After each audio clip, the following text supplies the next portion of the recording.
right, let's get a couple of people in here first, Spread. I think some people gonna join 1 second. All Like right, 2 sounds minutes. good. All right, here they come. There we go. So we'll get some more eyes in here before we start up.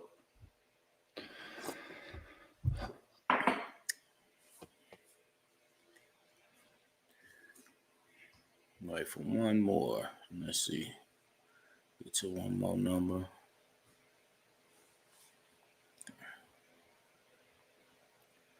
All right, let's kick it off.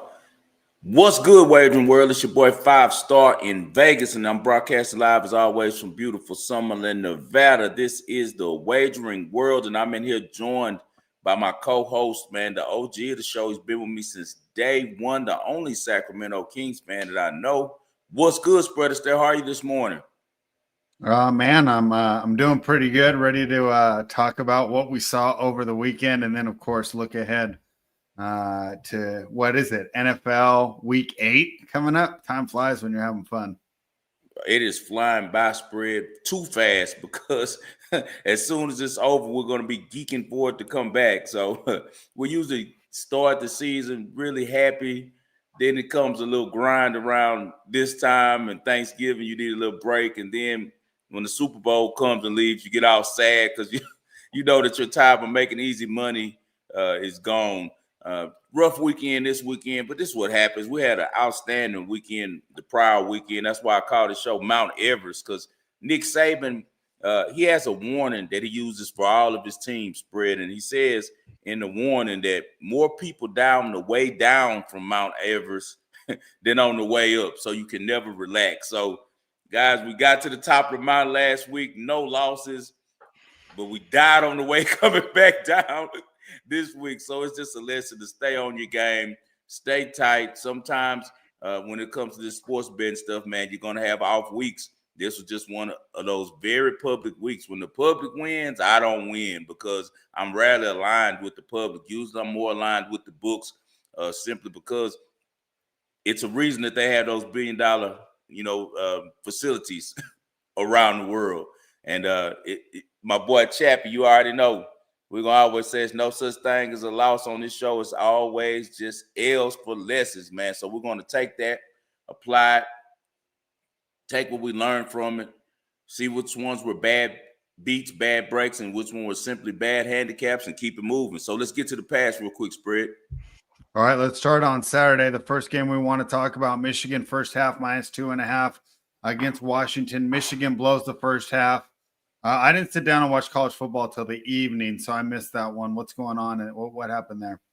Just bad juju like we had all weekend, Spread.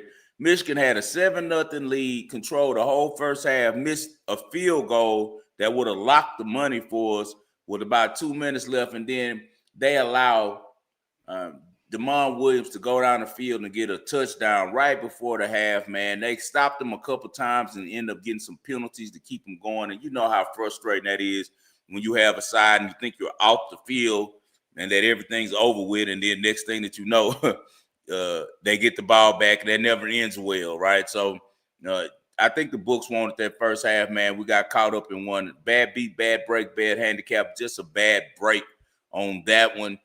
We live with it. Michigan ends up blowing them out in the second half. So this is one of the times when the first half harmed me instead of making it prosperous for us. Man, I hate to say this one's not a bad break, but we've seen this a lot from Brian Kelly. And I think that's what we should expect for him going forward. Everyone knows what we think about Brian Kelly. You know what really stood out to me? 5 stars. This is Vanderbilt.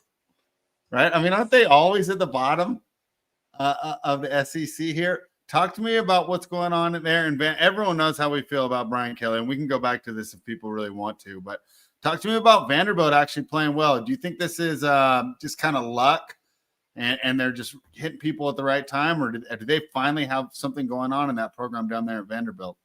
Well, if you're a veteran of the wagering world, you remember we made money off this same quarterback at New Mexico State when he was playing for Jerry Kill. We're talking about Diego Pavia. We bet Diego Pavia all the time. He was one of the quarterbacks that I also featured and quarterbacks to bet on when we did that little thing at the beginning of the year when I talked about the guys to fade and the ones to bet on. And I was pretty good on that one. The only guy who I said to fade who stepped up a little bit was Joey Aguilar. But in the big games, as you saw this past week against Alabama, he's still a fade. But I was dead on all of the guys to bet on and all of the guys to fade, as we see Drew Aller, Arch Manning are all guys to fade. And Diago Pavia is one of those guys to bet. He's changed the entire culture over there at Vanderbilt, man. LSU, it's not going to be the same until we move out Brian Kelly. Simple as that. The thing that James Franklin received is what should have really happened to Brian Kelly. I feel like James Franklin got shorted, and I feel like they're giving Brian Kelly way too much leash. He should have already been gone. You can get together the money in LSU. I saw they were talking about doing a Bootsy and Young NBA Young Boy concert to raise the money. to raise the money for the buyout to get Brian Kelly's ass out of Louisiana. They hate him more than they hated Derek Carr, man. So I don't think he's going to last the rest of the season. I'd be surprised if he lasts the rest of the year. But LSU coaches, the administration doesn't tend to fire coaches early. So he's the worst hire we've had in LSU since Jared DiNardo. Maybe the coach that's over there on Vanderbilt sidelines ends up being the coach at LSU. We'll see moving forward. But this game just boiled down to they couldn't get Diago Pavia on the ground. He made a couple plays that decided this entire game. You still got Nussmeier, man. He's playing like a shell of himself. He already was a guy that made some bad decisions with the ball. He reminded me of a poor man's Tony Romo. You know, Tony Romo, really good athlete, real smooth, great passer, but makes a lot of mistakes in the clutch, and that's what we've seen from Nussmeier throughout his career, and that's why I comp him to Tony Romo. Same body build, similar game, but now Nussmeier's dealing with an oblique injury that's really hurt him all season long. He has not been able to get enough torque on his passes, man, and it's led to a lot of bad play on the offensive side of the ball. LSU has no excuse with all the talent they have with having, I'd say, 7 to 8 NFL players, first round NFL players on the defensive side of the ball. They were missing their leader in Whit Weeks, so he was out this week. And Harold Perkins played one of the worst games of his career in Baton Rouge. But now we turn the page, and now it comes down to Brian Kelly's plan for his whole job at LSU. You know, his whole legacy at LSU this coming week is the A&M Aggies, who are really playing good ball, and a team that I really like to bet. Have a really solid quarterback, and Marcel Reed is coming to town. First time in a very long time that the LSU Tigers have been underdogs at home coming up this week, because right now they're getting 2.5 points. But the line's kind of telling me that LSU is going to put up a fight. We'll see. Just about this game, a little bit more. LSU hadn't lost to Vanderbilt since 1990. I thought it was longer than that. So great job over there by the Commodores. They're having a lot of fun in Nashville, and all of it's due to Diago Pavia. All right. Georgia -7 against Ole Miss. Late cover there. What'd you see in that one? When the 1% beats the 99%. We got blessed on this one. Going into the fourth quarter, I want to say Ole Miss was either up 7 points, 5 points, something like that, some odd number. It was either 9, 7, or 5. I don't have the numbers in front of me. I just was watching it and sweating it out. As soon as Georgia took the lead, I said to myself, Kirby's going to get this one for us, because Kirby Smart is one of those guys who he loves getting his alumni paid. And he ends up covering late for us as they get the late touchdown.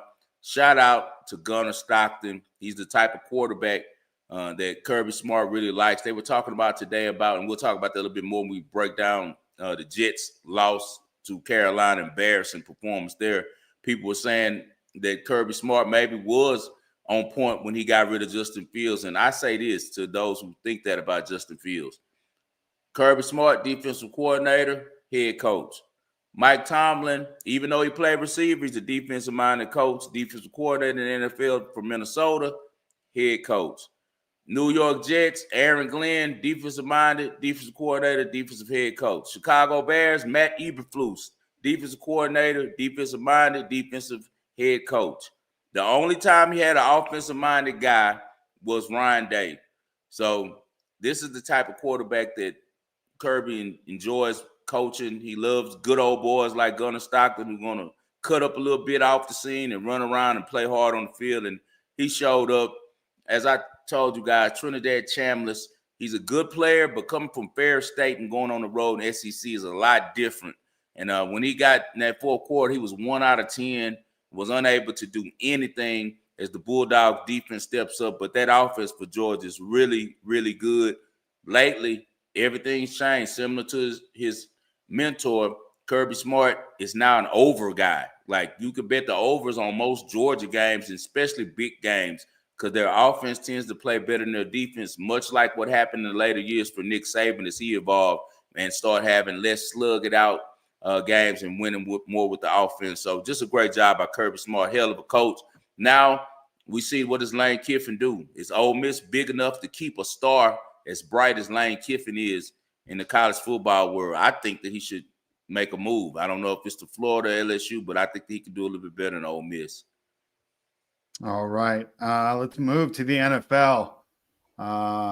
We had a great game on Thursday Night Football, an exciting shootout there as two old quarterbacks doing it here for some of the older people out here like me watching the game. Pittsburgh, Cincinnati, both the old quarterbacks look good. Cincinnati squeaks out the win. Jamar Chase has a career game and cashed the over 43.5. Pretty early in that one, huh? That was a no sweat bet if I've ever seen one there. Talk to me about what you saw between those two old quarterbacks, right? There was a reason Tomlin was pissed. I think he felt like he had a free win with Jake Browning, and then he knew he was in trouble. And, some of those words came back to haunt him. Tomlin's actually not done well on the road for Thursday Night Football, so something to keep in mind going into next season. He just those road games, he doesn't do very well. Talk to me about what you saw there, and do you think that Flacco can keep it going in Cincinnati? Is Jamar Chase going to be a happy man the rest of the year? Mike Tomlin is now 2-10 on Thursday Night Football games on the road. Overall, now he's 14-22 on Thursday games. Now, if you go look at his record on Monday Night Football, it's outstanding, and it's because Tomlin is a prep guy.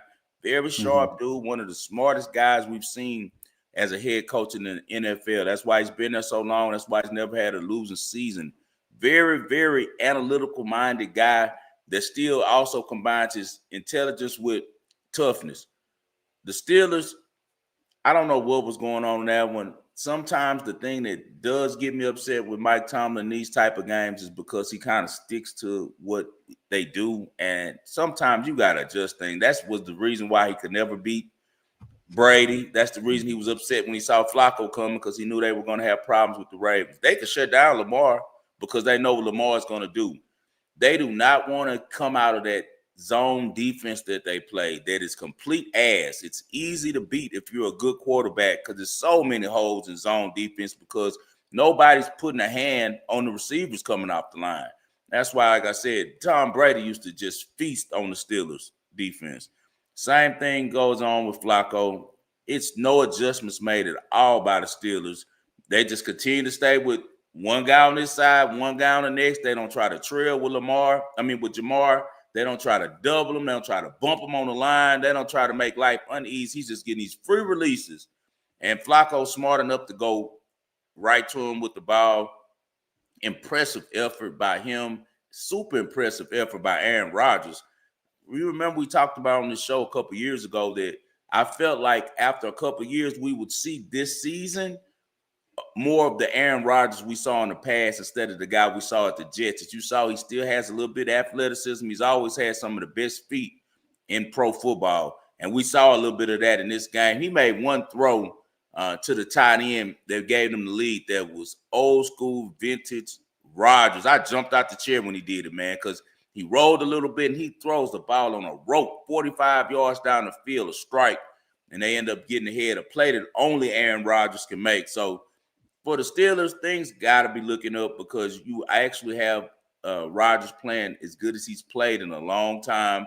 You got a young running game. Both of those guys have a little bit more juice than they had before with their running back, Najee Harris.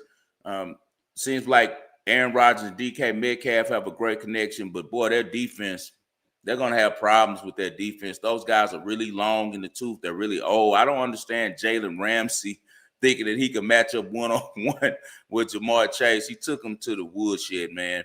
So that wasn't good. I think as the year moves forward, the Steelers are going to have to adjust on defense, but good luck with that. We've seen this a million times before. Just as brilliant as Tomlin is, he's also kind of set in his ways, and that's been a thing that's really hurt him over the years from getting to more Super Bowls. Bengals, just a good showing, and I feel like Zach Taylor kind of proved what we already knew. Stefanski can't coach. Flacco looked like a completely different guy over there with Cincinnati, man. So shout out to the Bengals organization for finessing the Browns out of a quarterback, man. And now maybe they can sneak into the playoffs. I know that for sure Jamar Chase has to be happy in the rest of their receiving corps because they weren't getting any passes with Jake Brown, and now they're back eating. Yeah, so that's exciting to see Cincinnati back, at least respectable, because they put forth a couple of performances, made them look like one of the worst teams in the league. But they're back to just being at least an any given Sunday team, a team that I don't know if is any given Sunday. And I'll take my L on here, 5-star. I thought Aaron Glenn was going to do pretty well there from the New York Jets, but probably need a couple more years as the defensive coordinator, or maybe just needs to stay as a defensive coordinator. Really rough showing there. The only thing I can say for the Jets is, and the Broncos, because I saw we lost both those, that's just the NBA guy in me. Those were tough scheduling spots coming back from that international game. One thing for the Broncos, because they at least escaped with the win. But the Jets, I don't really know what happens here. And one of my guilty pleasures to get away my mind off the Raiders has been listening to New York Jets radio. And they're not happy with Glenn already. And, sometimes I think they're being unfair. But I hate to say it, a lot of the criticisms are warranted. The team is obviously worse with pretty close to the same personnel. I mean, you saw the difference between what Robert Saleh did, and we'll get into that a little bit later, what he was able to do last night as well. So I want to feel sorry for myself as a Raiders fan, but the Jets, I feel like, have it even worse. More talented players, their careers are going to waste. Garrett Wilson's a great player. I like Breece Hall a lot. Quinnen Williams, a great defensive tackle. It's not like they don't have talent. Unbelievable how bad this team is. What did you see? Just poor coaching. Justin Fields is one of those quarterbacks who needs a quarterback coach or an offensive coordinator who understands the importance of working with mechanics at every practice, that understands the importance of keeping him sharp, who understands the importance of doing film study with him, who understands the importance of his feet lining up with his throws, who understands the importance of just getting them technically sound every week. Because if not, he loses it. This guy's looked like a completely different dude under Ryan Day. And it just shows you how great a coach that Ryan Day is.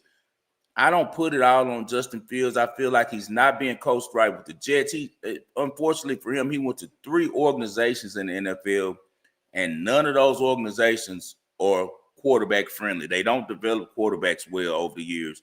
The Steelers have had 2 really good quarterbacks, and both of those guys were just super athletes, and Terry Bradshaw and Big Ben, who kind of called their own plays and kind of ran the offense on their own. And then the organization dealt with everything else and just gave them the offense. That's why they're having a winning season now with Aaron Rodgers, because that's the type of guy he is as well. He just wants you to give him the offense, get the hell out the way, let him do what he wants to do. But if you have a guy who needs to develop him, a guy who needs to, be taught how to play quarterback, they're in trouble coming to Pittsburgh. We know they're in trouble going to the Jets. We know that they're in trouble also going over there to Chicago. Chicago has been around since the beginning of the NFL. They've had one quarterback, and I think his name was like Sammy Baugh or something, right?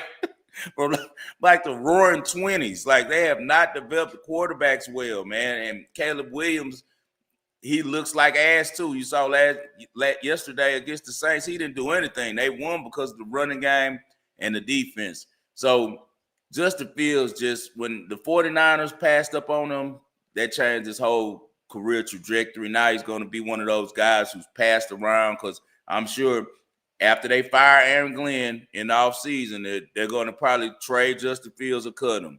So he'll become a journeyman in the NFL, and probably he's a nice guy, so he'll probably be a backup for some team when he had the potential that we saw at Ohio State to be a real player, because Justin Fields used to deal from the pocket.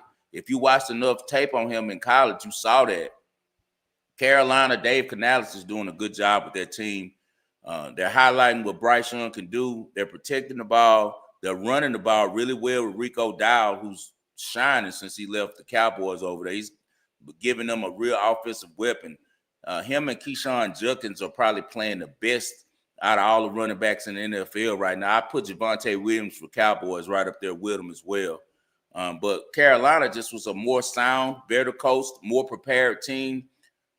It was a bad handicap on my part on both of these games, on this game and the Denver game. And the reason why is because I'm not an NBA guy. So when I'm thinking about these games, I'm not even factoring in scheduling as far as them coming from overseas. And as you said, that is something that we need to bring up. He's the best right now dropping dimes. I appreciate it. Jonathan Taylor is number one right now out of all the running backs. You're right. He's if this was 1985, he'd be the MVP front runner. You like him over Bijan?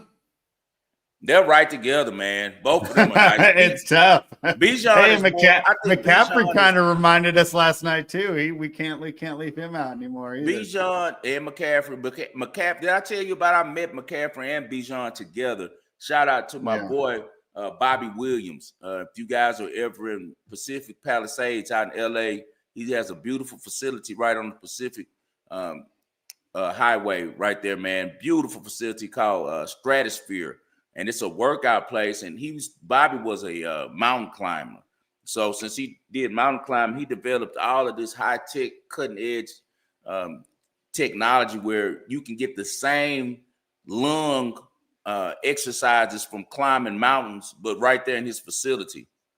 And Bijan works out over there all the time with McCaffrey this summer. I met both of them over there when me and my wife were visiting out there in Pacific Palisades. So those two dudes work out a lot, and I was so thrilled to see them going back and forth. I think that's why McCaffrey had a little bit extra juice last night. We won that bet. We had the Niners for the first half in the game, and I think he had a little extra juice because he was playing against his homeboy Bijan, his little homie, because Bijan's a little younger than him, and he played really well. I think that was his first rushing touchdown of the year, and they swapped jerseys after, but Stratosphere, if you guys enjoy working out and you're in that LA area, man, look up Stratosphere. It is state-of-the-art training, and a lot of pros train there. But specifically, I know for sure that McCaffrey and Bijan Robinson train there. And as you said, those two guys are still at the top at running back. But Jonathan Taylor is having a hell of a year.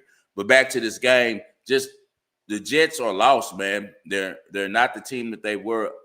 They are playing better on defense, so I will give that to Aaron Glenn. Really good defensive coordinator who's been good everywhere he's been over there. So he's getting those guys aligned right, but that offense looks horrible. I think a lot of Jets backers like myself, as mean as it sounds, were kind of happy when Justin Fields came out, and we were hoping that, the backup could stay in a little bit longer because he's shown himself to be a more of a pro-style quarterback than Justin Fields. But just a bad handicap by me by not factoring in the travel. And on the Denver game, same thing as well. It's not factoring in the travel. Great showing by Jackson Dart. Jackson Dart has an opportunity to be the Brett Favre of this league. Brett Favre threw a lot of interceptions and threw a lot of touchdowns.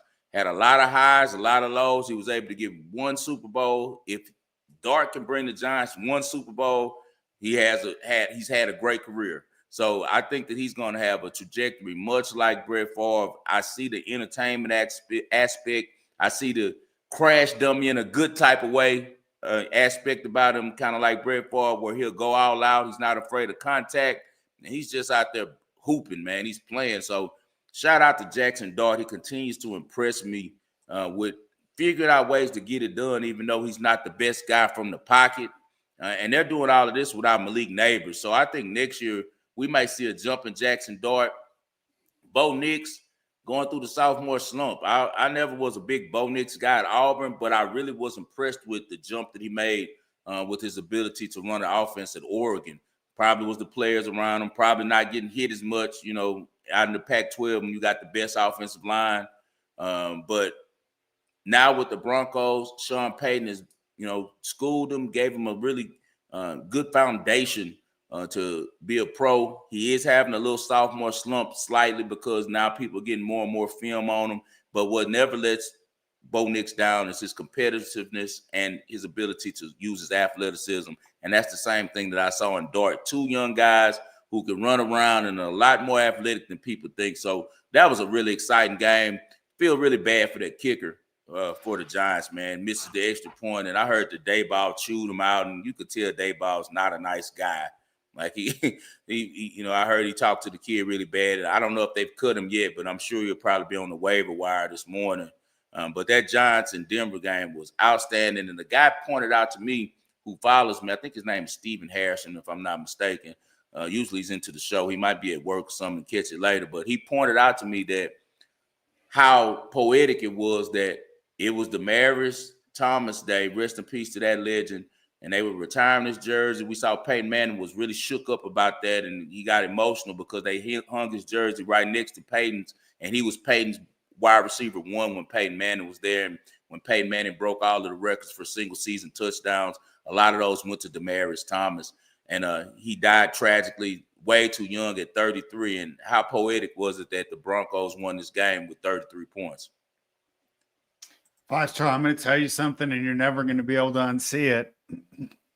You know who I think Bo Nix's real dad is? Who? Bill Romanowski. The guy looks dead on like him. I'm like, there's no way this. He does. His dad's going to be pretty upset, right? Yeah, I mean, I thought we were going to have a couple upsets there towards the end. Looked like Arizona was going to get it done against Green Bay as well. But in both cases, that one, but it was a group play. It wasn't a public play. We had the +7 on that, but I'm just used to, at least hitting that 6 to 7 or 10, and this week it was all negative for me. Ski, J Money, we all had a bad week. Yeah, I mean the books cleaned up this week, or no, the books got smacked this weekend. So I got smacked. We usually do, because so just look at Sunday only. All favorites covered through the 1 p.m. Thing, and then the only underdog to win straight up yesterday. So the money line parlays that those people love too, where they just take everyone money line. The only underdog that won was Dallas, and they were only +1.5. They weren't really underdog. Believe me, more public bet them than anything spread, especially with CeeDee Lamb coming back too. Real chalky day yesterday. So shout out to the public. You guys ate yesterday. All you guys who do the 8-leg money line parlays, you should have cashed it. Poor old us being so smart. They can run. Yeah, the 8-leg money line parlay. They got their money for the rest of the year. They got all their gambling money. So congrats to them. Real quick, we'll move to the present, but I did want to talk to you about the 49ers game that we saw last night. And just to say that after watching the Raiders this morning, and we talked about the Jets as well, and some of these times we see these teams, it's not that the talent is that bad, it's the coaching. And the 49ers are the exact opposite, man. Their team is coached so well. And the main takeaway I had last night is I'm going to put Saleh up there with Vic Fangio, Mike McDonald, Mike Tomlin. So he actually he's ahead of Tomlin, actually, because of versatility in his schemes. I mean, he to me is a top 3, top 4 defensive mind. And this 49ers team is dangerous. And I think I underestimated how much he means to that team as we saw them kind of get weaker as the defensive coordinators continued to get worse there. And the performance that he put together last night with no Fred Warner, no Nick Bosa, and the way they were able to compete out there. And the other thing I was really impressed with was Shanahan really taking the pressure off of Mac Jones. They really ran the ball well, and give their offensive line credit. A bunch of third rounders getting it done. I wish the Raiders could do some of that. But they really kept Mac Jones out of the positions where he could beat himself, because we know that he can do that. So just wanted to give a shout out to the 49ers coaching staff. It was one of the games where if we would have talked about it last week, around this time, I liked Atlanta +3, and that money really threw me off. It just makes you get you start getting worried when you get a public dog like that, right? Talk to me about what you think. I think you probably agree with me on the Niners. The Falcons, though, what do we make of this team? I'm at the point of just putting them like I used to with the Nuggets about 3 or 4 years ago, and just bet them at home, fade them on the road. It doesn't even look like close to the same team, especially with that team speed. What do you make of the Atlanta Falcons, and what do we do with them going forward? You hit it on the nail. They're more of a home team than, even though I had them against Buffalo. I was really surprised. I was actually thrilled when the line went down to almost a pick 'em before. It was +1 right before kicked. Yeah, and it made me. I took the Niners money line just because. I got a lot of my money back that I lost during the day betting 1-2 units on things that evening, because I ended up putting 3 units on Arizona +7, and then I unloaded. I took all of those winnings, which was about 5.5 units, and dumped it on the Niners first half. Then I was able to also roll it over and take the second half +0.5. So I ended up not losing any money. I didn't send it all out to the group, because at that point, you don't want to get the chasing when you're down a couple of units. We have bigger bankrolls because we've been fortunate enough to be doing this such a long time and have been winning so long that, we have a little bit bigger bankroll than just your average novice bettors. But from what I saw from the game was just Mac Jones is the guy. Trent Williams trusts Mac Jones, and as long as Trent Williams trusts you, you're going to be good on offense. We got a McCaffrey showing. Shanahan, once again, great play calling. It's just no way in hell on the road I'm taking Raheem Morris against Shanahan at home. He's just not going to be able to keep up X and O. And I think Raheem Morris does a really good job with that team. As you saw, they win the game all the way to the fourth quarter. It's just they're still young. They're young at receiver. They're young at running back. Even though they're outstanding at running back and receiver, Drake London and Bijan are really good pros, they're still kids, and they have a ways to go. Their defense is young as well. He's building something really good. They're not going to be who they're supposed to be until Michael Penix becomes the guy that we know he's going to be ultimately. Right now, he still is dealing with the jitters of being an NFL quarterback in big moments. You got all that hand size, all that accuracy that we saw in college, and it has not transitioned to the NFL. He's not been really accurate. That's what worries me about him. And he also has shown an inability for touch. He doesn't know when everything's a gas. Everything he's throwing, just like the other left-handed quarterback out there in Cleveland, Dylan Gabriel. He's throwing with no touch. Everything is, since they're afraid they're going to get picked off, they're zipping everything. And that means you're nervous, because if you're in the pocket and you're calm and you're playing your game, you can tell what type of pass it needs to be, whether it needs to be gas or it needs to be a little softer, maybe, more of a touch pass, and everything with him is coming out gas. So he has to calm himself down. He has to deal better with the pressure. It's the first time being the guy, but I think that he will adjust and he'll be just fine. I think they have a really bright future. The Niners, the future is now. This is their opportunity to stay in the race. I still think the Rams, as we took them to win the NFC West over the Niners, I think the Rams are still the class of that division. As we saw, even without Puka Nacua, they raced to a 21-0 lead over against Jacksonville at their home stadium, pretty much in England.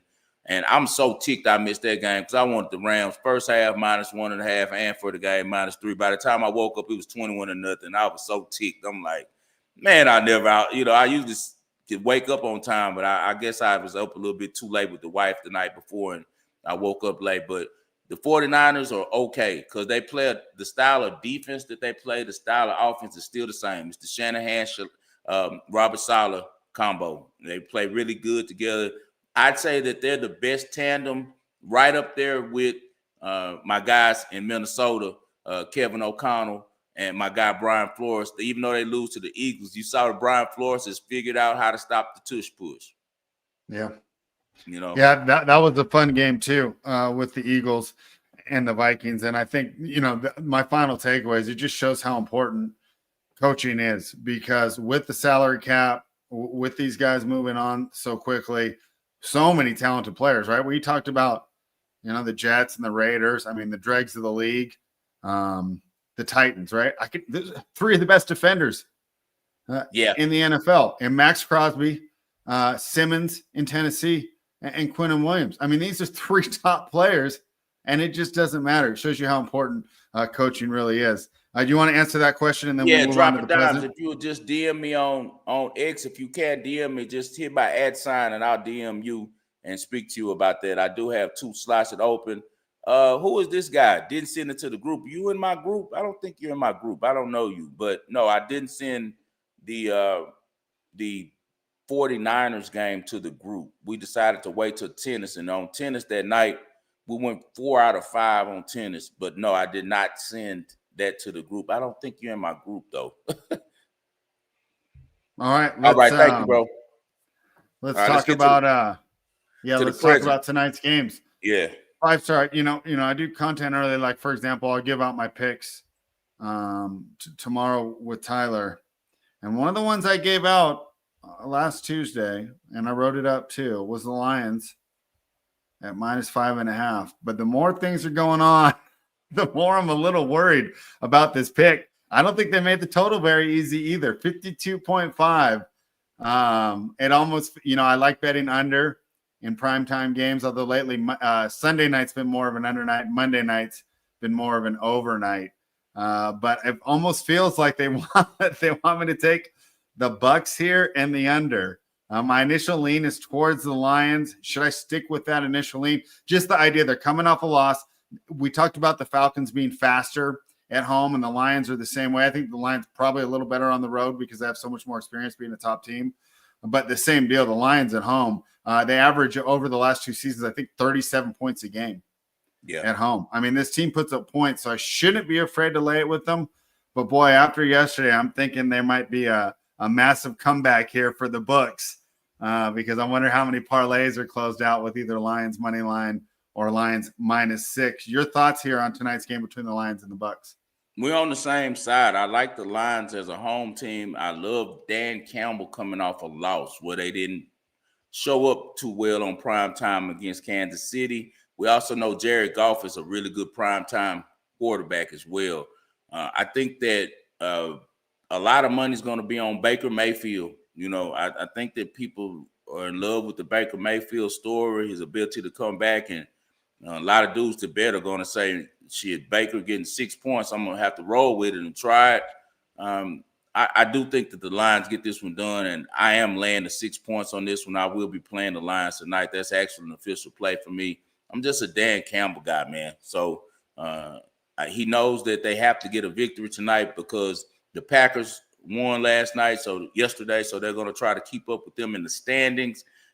Also, as I said, a lot of motivation with them not playing like their normal selves last week in Kansas City. So back home at Ford Field, I think that we see some points, and I think we see a lot of them from this side of Detroit. And I will not be surprised if Detroit is able to turn over the Bucs a couple times. Kelvin Shepard is a much better defensive coordinator than Aaron Glenn is, and he gets those guys running around.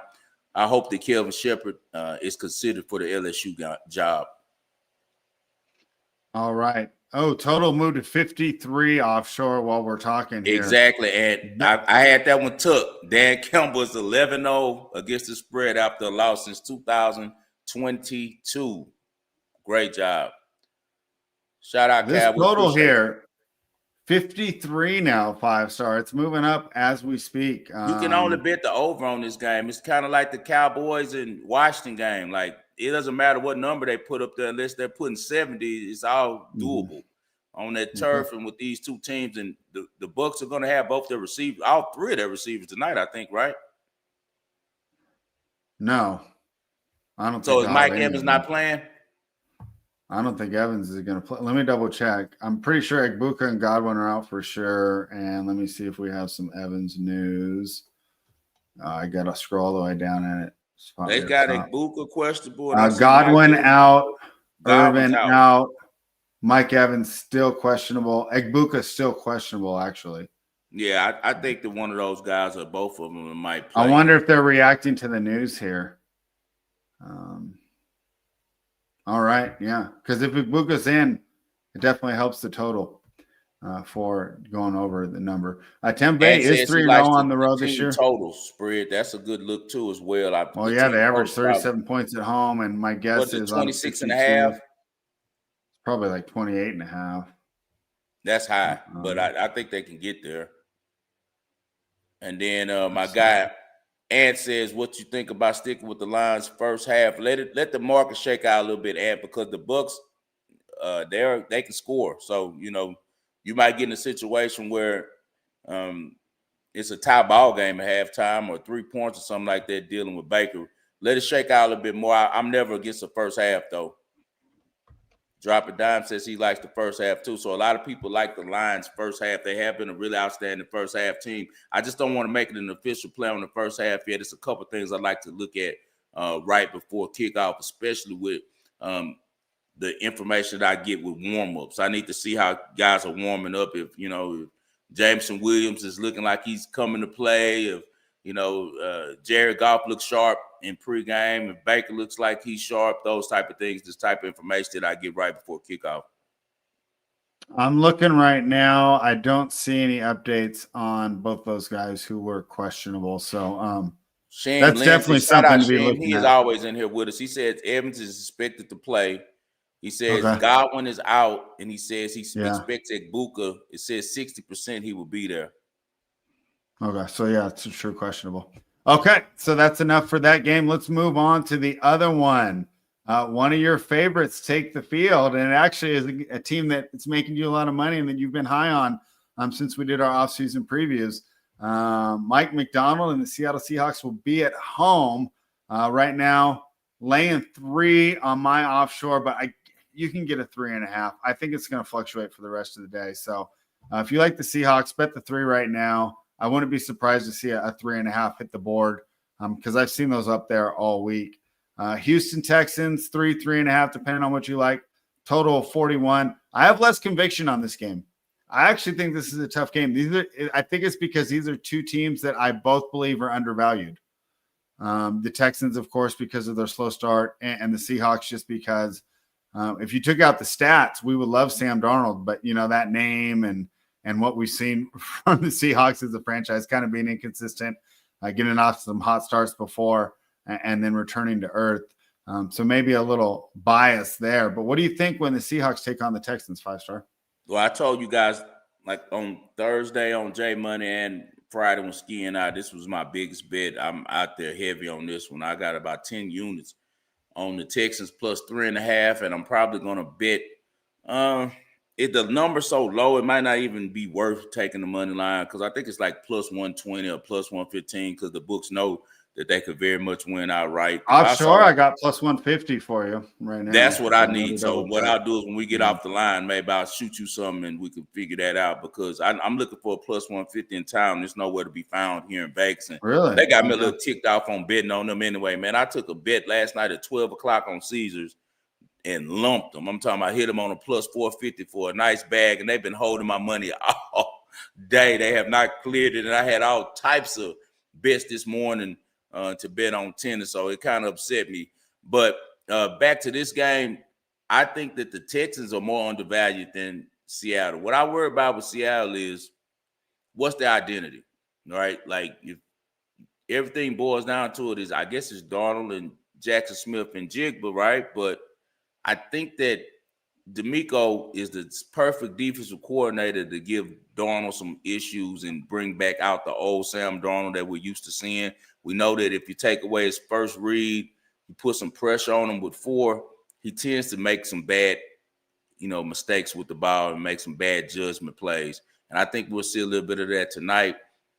I think that the Texans are morphing into who they are on offense. This was a good week for them to be off with them rolling like they have, to put in a little bit more work. And the difference is that now D'Amico Ryans is sticking his head more in the offensive coordinator's office. He's sticking his head more in the quarterback room, paying more attention because he gave the play calling duties to his defensive coordinator. And since Matt Burke has been calling the plays, they've only given up 5 points per game. So I like everything that's going on right there on Kirby and 6-10 out there in Houston. So I like the Texans to come on the road tonight. I think the Texans are just a better team overall. I think that clearly the best unit out of all of these teams is the defense for the Texans.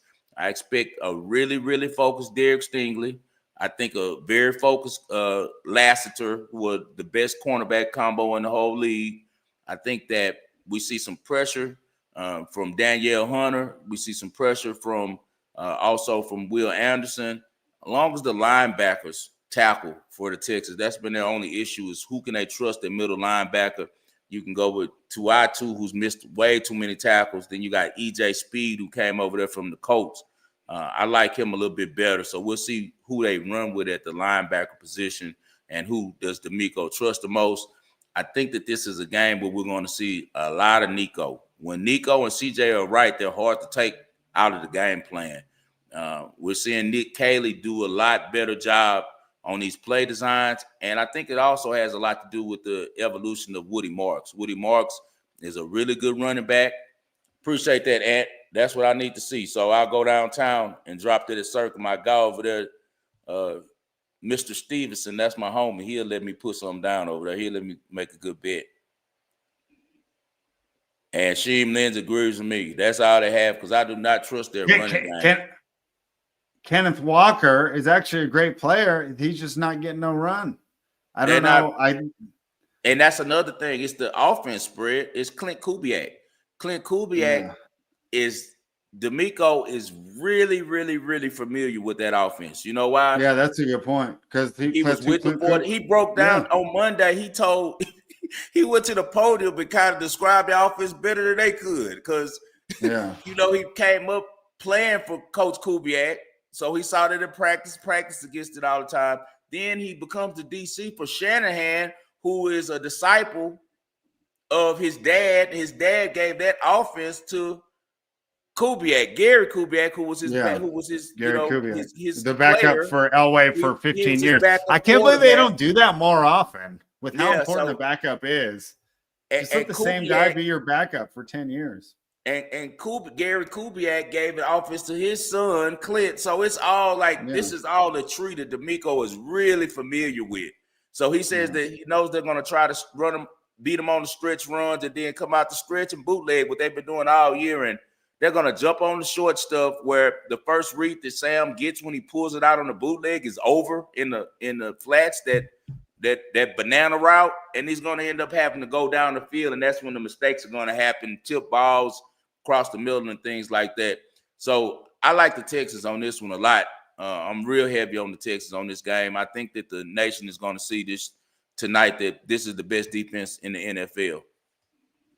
All right. And they'll be making a statement against the Seahawks defense that I don't think they get the credit for it, but by a lot of the advanced metrics that I know a lot of the bettors that I talk to they like Charbonnet, Sheem Lindsay, because he's a straightforward runner. Me and Spread have been on Kenneth Walker. Remember, he made so much money at Michigan State. Spread. Some people at Seattle think that they don't think that he can take more than 15 carries a game because he's had so many injury problems, and that they're not really going to ramp up. You know, as long as they keep winning, they're not going to ramp him up until the end of the year. Because he's so versatile, but the problem with Kenneth Walker is he's always, because his speed and his ability to elude tackles, he's always looking to bounce stuff and make it into a big play, and that turns to yards being lost against a team like the Texans, especially who swarm. That it ends up where you're trying to bounce it instead of hitting straight ahead. We know Charbonnet isn't doing any bouncing. He's straight ahead at 100 miles per hour. So I think that's more aligned with what Mike McDonald wants to have as a physical nature on the offense, to go with the way he likes to call defense. So I think that's why they like Charbonnet more. But you got to watch Kenneth Walker, especially in the passing game. Charbonnet's one of those guys that, and we talk about it before with the backup quarterbacks. When you don't see him that often, like I remember arguing with Tyler, I'm going, he's one of the best backups in the league. He could be a starter anywhere, right? Because you're only seeing him in 5-10 carries at a time. Right. Now that he's getting more work, he's not bad, but I'm just like average, right? Average running back, right? He got to have holes. He can't do anything. He hits the hole. He does what he's supposed to, but he's not creating, the way that a real top running back, like actually I believe Kenneth Walker can do. when he's at his best. So that'll be something to keep an eye on as the season progresses. I don't think we'll see it tonight, though, the Kenneth Walker usage. I think he's going to be kept to 50% or less of the snaps there, and that could be another thing working with the Texans' advantage, because if this was week 17 and everything was on the line, I wouldn't be surprised if they just gave Walker as many carries as possible. But feels like they got him on a pitch count out there. Did we talk about this total here? 41 right after this game of 53. That's going to start at 4 o'clock Eastern, 7 Pacific. Oh, yeah. Texans fans aren't happy about starting, 10 p.m. their time? Yeah, they'll be okay. They go out on – they no, I'm not talking about the players. I'm talking about the fans. Yeah, I'm saying it's a lot of oil and energy guys out there who do have to get up early in the morning, but they'll survive. Yeah, and the kids, man. How many? It's a lounge city, man. Houston's a lounge, a bar town. You could go out Monday through Sunday at 11 o'clock at night, and the bars are jumping, the lounges are jumping. I know a lot of people watch these games with their kids, and it's going to be tough to tell Junior, right? Me and Ian will be locked in because he loves the Texas, and he can't wait for the Rockets to start this year. He's so hyped for KD being there. This guy says, any thoughts? What about this spread? Answer this for him. That's what I'm thinking. They're 23.5. Yeah, I kind of like the under 41 as well. That's why I was going to ask you. I actually kind of like that better than a side in my own personal handicap, only because, like I said, this is two teams that I want to buy, and they're going against each other here. But the reason I want to buy on both of them is essentially the defense. So that's why I was looking at this under 41 here. Maybe Seahawks team total is a better idea, however, because it's kind of inflated due to the fact of the 3-point spread. Yeah. What do you think of the total tonight? You got to go under because the Texans only give up 13, 14 points a game. I want to say they're only giving up 61 points all year, which tells me this probably going to go over. You know how this goes. It's always seems like the opposite of these standalone guys, but I'm not a totals guy, but I would definitely look at that Seattle under 23.5 for sure. I'm just saying you take out that shootout with Tampa Bay that Seattle had, and the most points they've given up is 20. They've been under 20 in every other game. So good defenses on both sides here. I don't know. I like betting unders. Yeah, you I don't know why. Y'all like punch. I don't know why. It's almost like when I watch the clock moving, it's relaxing. Yeah, come on, things are going my way. Come last night. Yeah, they gotta stop. Yeah, I had the under last night, and I was just loving the fact that both teams were just running the ball so well. And Atlanta, almost more West Coast than Shanahan. When they don't hand it to Bijan, they have so many short passes that are, like the original Bill Walsh, Roger Craig idea. This is such an easy pass that it's essentially a run play. But when you have a guy like Bijan Robinson, it gives them a lot of space. But not a lot of plays last night. Another reason why I was impressed with Shanahan's coaching. It's like, we know this defense is beat up. We know this team is beat up. Let's shorten these games.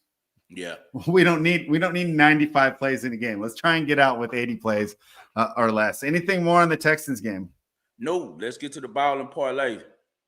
All right, ball and parlay time. I'm going to start. I'm going to stick with the one I gave out earlier this week. I'm hoping that I'm overthinking it. You know what, 5-star? I love consuming gambling media from other guys, and a lot of them aren't even as good as us, but I enjoy listening to the shows. But I like to put my bets in before I listen because I'm like, I enjoy listening, right? But I don't want it to be affecting me here. So I put a lot of stuff in on Tuesday, and then like you, wait for a lot on Friday. Hear what you got going for us with Ski there, looking into that college football. So I like to bet real early in the week and then maybe right before the game, especially when I'm just looking for line movement. Like, for example, last night, the San Francisco bet, a lot of that was, man, we've seen what happens with these public dogs, right? And watching Atlanta go from +3 to -1 over the course of a week made me think, oh, man, I think people are putting a little bit too much into a couple of these 49ers injuries. So I'm going to go with my first thought here. I'm not going to allow myself to overthink it because as it's getting closer to kick, the 6 points is seeming like more and more against the high-powered Buccaneers offense. But give me the Detroit Lions -6.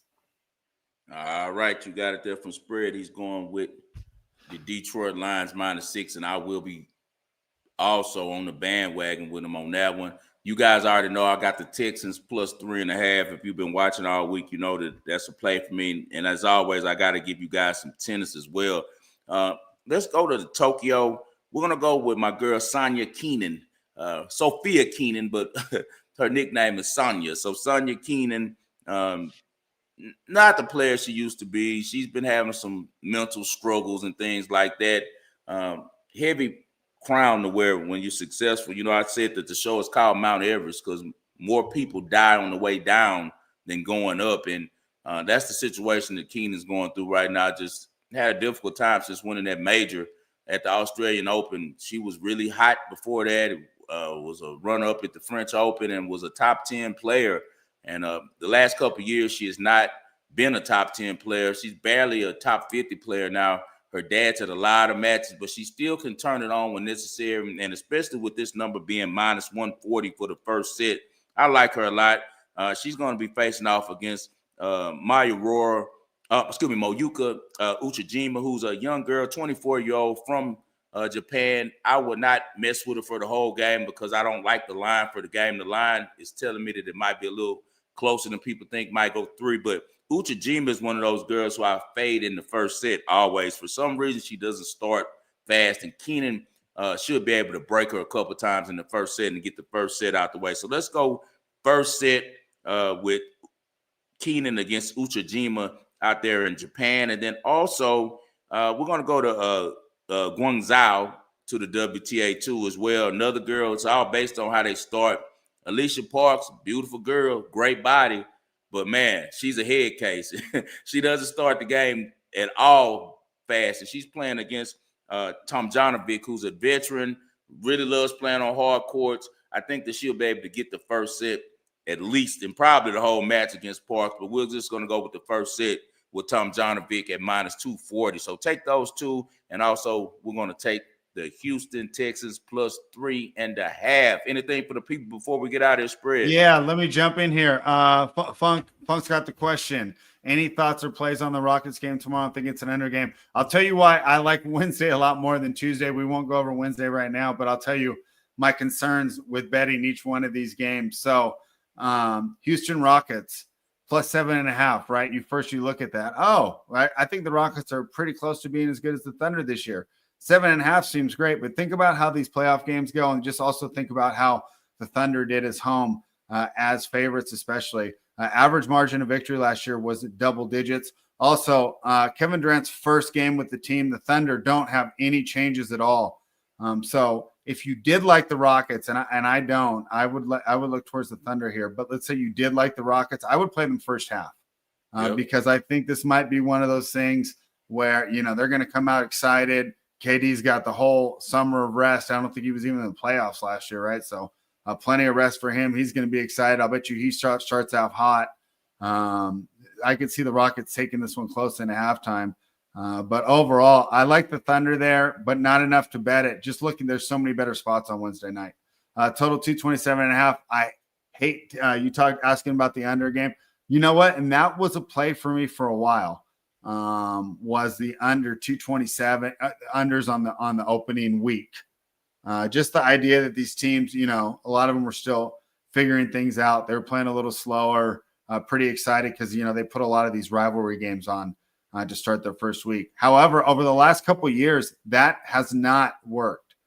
They put up huge scores on opening night. It's not like it used to be. So I say you can't really play a trend here on opening night. I used to like opening night unders. You can't. You look at the game, makes me want to lean to and over.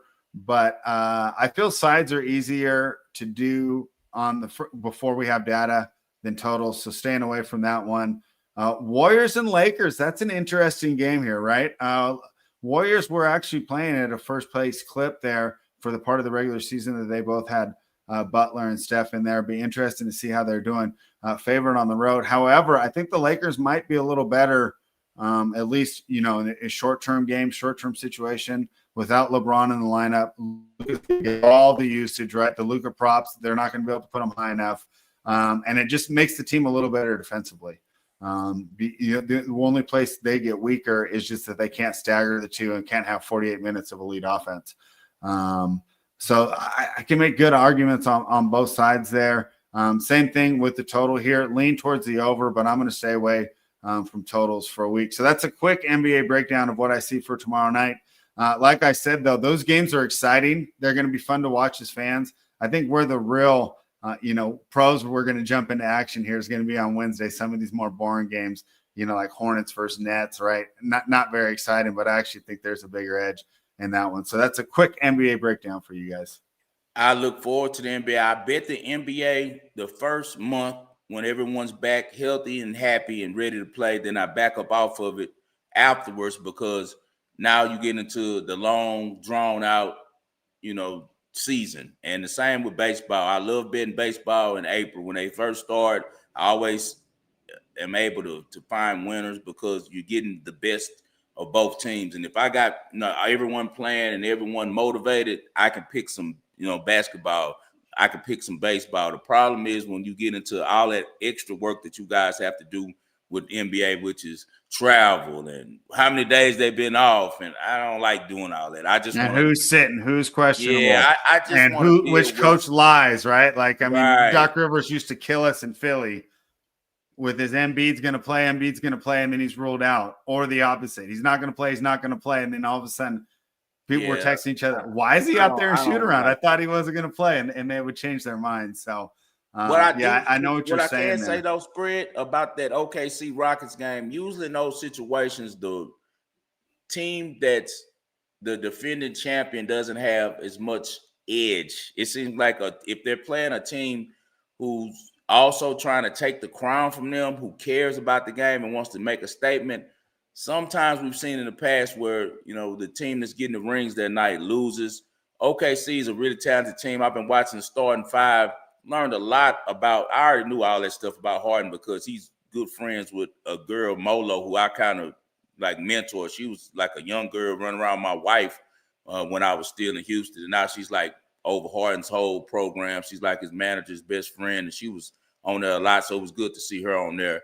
But I knew a lot about Harden's life because he's still based in Houston, does everything in Houston. I did not know a lot about KD. I did not know a lot about Halliburton. I did not know a lot about SGA. SGA is an impressive young man.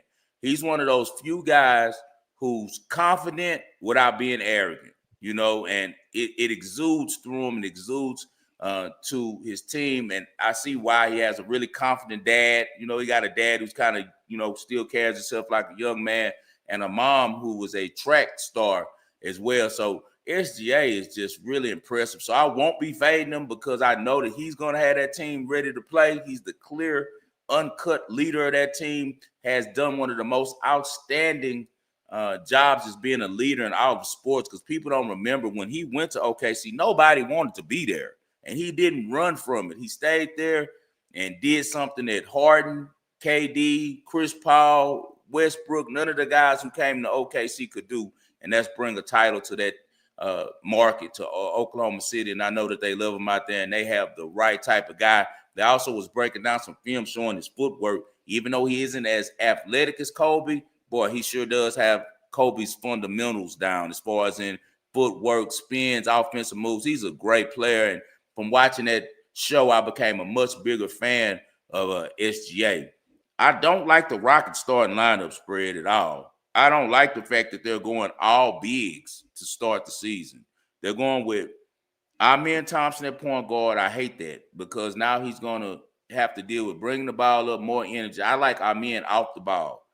And I know the Van Fleet injury caused it where now he's going to be on the ball. I don't like that at all. So hopefully, and the lineup that they have, he has to bring it up because you got Kevin Durant, Jabari Smith Jr., Alpha Sengun, and Steven Adams. That lineup makes no sense. I'd start. The only other person is Durant to bring the ball up. I'd start, and that's still more work on him. And I don't want more. Yeah, as I say, you'd have to drop him down to 32 minutes if you do that. Yeah, I'd rather start. I feel like they should have gave Reed a shot, even if he doesn't play the most minutes. Let Reed bring up the ball and put the energy into getting the set started, or either Tari Eason But I would have wanted one of the. I like Steven Adams coming off the bench. I like what he brings to the second team, and then you can implement him later in the game as the double bigs. But right now, Udoka's feeling himself, and he's trying to, change the game where it's back to double bigs because he's that type of guy instead of it being about 3-point shooting. So he wants to be where like we're just punking everybody. We're the more aggressive team. We're bigger. We're stronger,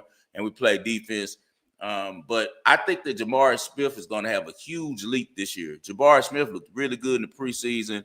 He's learning a lot from KD, and he's benefiting a lot from him being over there. So I'll be very interested as a fan. Me and my son will be tuned in. I won't have a play on until maybe tomorrow. I will, depending on how the market shifts. But I'd probably like Jabari Smith Jr. to go over on his points in that game because he showed himself to be a really competitive guy and a very, very efficient 7-foot guy. He's a little bit taller than KD now, so I'm expecting big things out of Jabari Smith Jr. I'm expecting big things out of our men. I don't like him at point guard, though. And then I'm expecting big things also from Taurus.